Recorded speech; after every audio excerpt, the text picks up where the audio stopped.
presidente. Primero agradecer al senador Larios sus amables palabras de reconocimiento a la labor del banco en estos últimos meses. Sin duda, pues sí ha sido motivo de preocupación el aumento del saldo histórico de los requerimientos financieros del sector público. El Banco de México lo ha reiterado en diferentes foros y diferentes vehículos. Ciertamente la mitad, digamos, de ese incremento se debe a factores no anticipados, como ha sido en una parte el comportamiento del tipo de cambio, como otra parte es el menor crecimiento del PIB. Posiblemente había en algún momento dado una expectativa de crecimiento económico mayor al que se materializó como respuesta de algunas de las reformas estructurales, y eso permitió o indujo a una política fiscal un poco más expansionista de lo debido. Sin embargo, yo sí veo un cambio muy importante de actitud en el gobierno federal desde hace ya quizá 2 años. Sí hay una conciencia mucho mayor de que el desempeño del saldo histórico de los requerimientos financieros no ha sido el adecuado. Y bueno, yo creo que el gobierno pues ha actuado en consecuencia. El año pasado ya los resultados de 2016 creo que fueron bastante buenos. Por otro lado, yo pienso que parte de eso ha sido el hecho de que sí se ha venido presupuestando, yo diría que de una manera mucho más conservadora, ¿no? Digamos, en todo esto son precriterios, es decir, todavía hay espacio para hacerles ajustes adicionales, pero yo sí veo francamente un espíritu de tener supuestos macroeconómicos más realistas. Hubo algunos que usted mencionó, por ejemplo, el crecimiento económico. Nosotros sí tenemos un crecimiento que nuestro punto medio es 2.2, el de la Secretaría de Hacienda su punto medio es 2.5. La verdad es que no hay una diferencia tan grande, y creo que en términos de intervalo es el mismo entre la Secretaría de Hacienda y el banco. Si nosotros comparamos las diferencias entre que había en el banco y Hacienda en el pasado, eran mucho mayores, ¿no? En términos de la plataforma de producción, yo creo que las plataformas que están poniendo son mucho más realistas. Es más, yo estoy casi seguro que la plataforma del año pasado, que fue abajo de 2 millones, pues estuvo bastante cercana a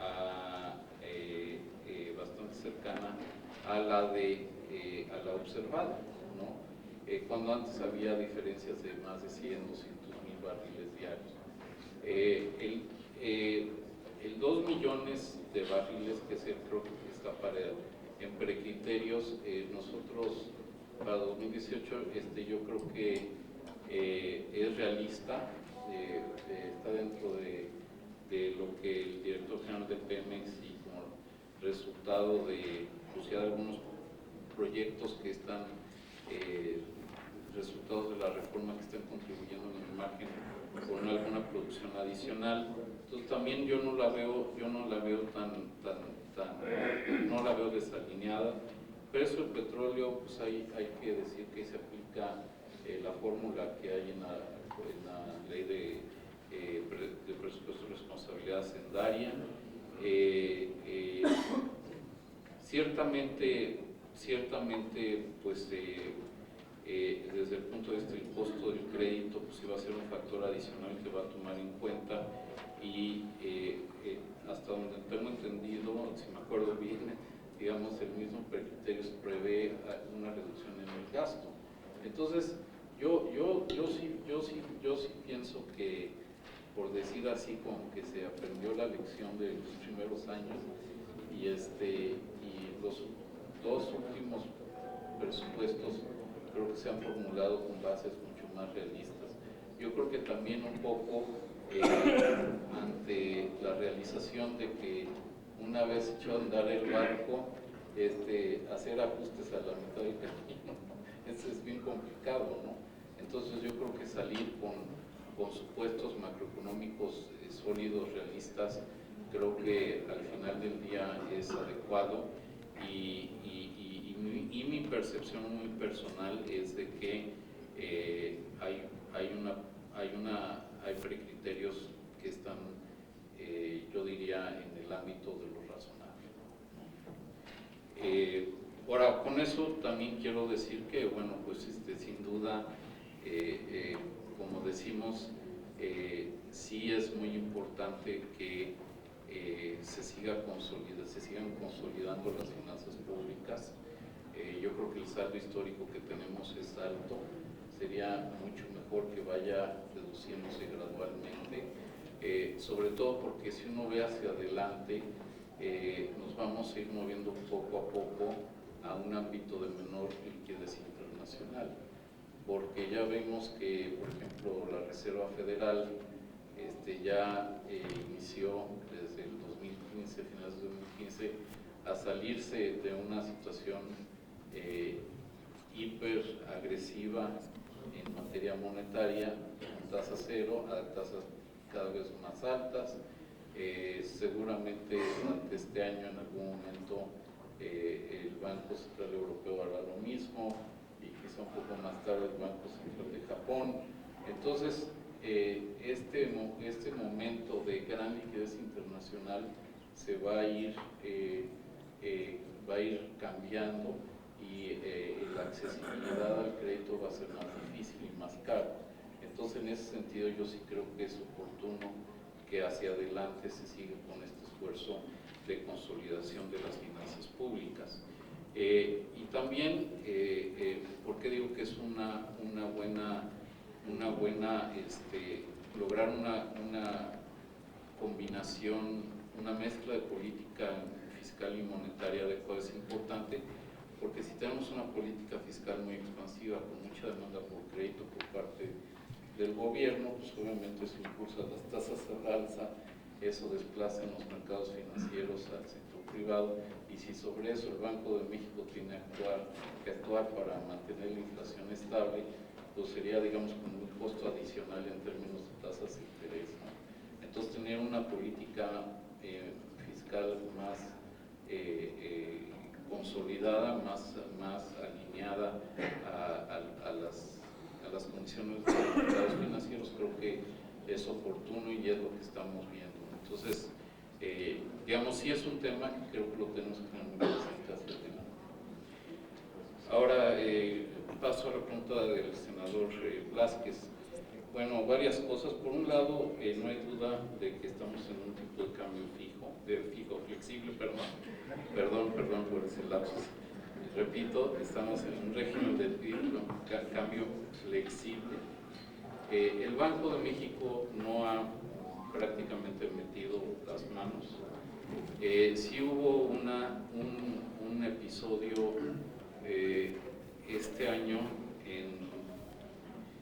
en enero de este año, en el que vendimos 2,000 millones de dólares en el mercado, cuando el tipo de cambio estaba a niveles bastante altos, pero lo voy a decir así, de manera muy llana, con 2 tweets que ya sabemos de quién, el efecto se desvaneció. Entonces, de ahí fue precisamente donde pensamos que en vez de usar, digamos, moneda dura, dólares, pues sería mejor movernos a un esquema en el cual habría posibilidades de ofrecer cobertura sin quemar parque. El Banco de México cada semana saca su estado de cuenta, en el cual se consigna todas las ventas y compras que hace el Banco de México. Ciertamente hay algunas compras y ventas, sobre todo son al gobierno federal, y a Pemex, pero para los requerimientos que ellos hacen, ellos tienen de pago de deuda, etcétera, etcétera, y no al mercado cambiario. Entonces, al mercado cambiario del Banco de México, con la excepción de esos 2.000 millones de dólares, desde febrero del año pasado no ha estado presente en el mercado. Ahora, también, y es algo que ya por cuestión de duración de mi presentación ya no lo traje, pero, y yo con todo gusto a la comisión le mando toda esta información. Las condiciones de operación del mercado cambiario han cambiado sustancialmente.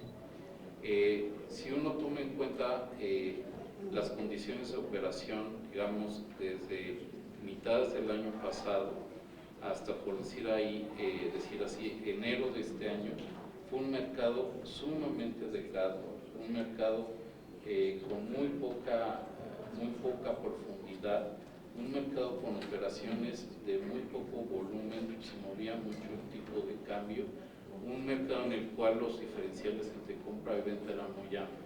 Y eso era porque había una gran incertidumbre incluso dentro de los mismos intermediarios sobre qué iba a ser el tipo de cambio. Entonces, precisamente ese grado de incertidumbre que había en la economía se plasmó en el mercado cambiario. Después, un poco con el hecho de que las cosas se han mejorado, con las acciones que ha tomado el Banco de México, las condiciones de operación del mercado cambiario han mejorado sustancialmente. Se han reducido mucho los diferenciales de compra-venta, el volumen ha regresado, la volatilidad del tipo de cambio se ha reducido. Entonces yo sí creo que ha habido una mejora tangible en las condiciones de operación en el mercado cambiario. Obviamente el movimiento cambiario no tiene nada que ver con el remanente de operación. Como dije, es un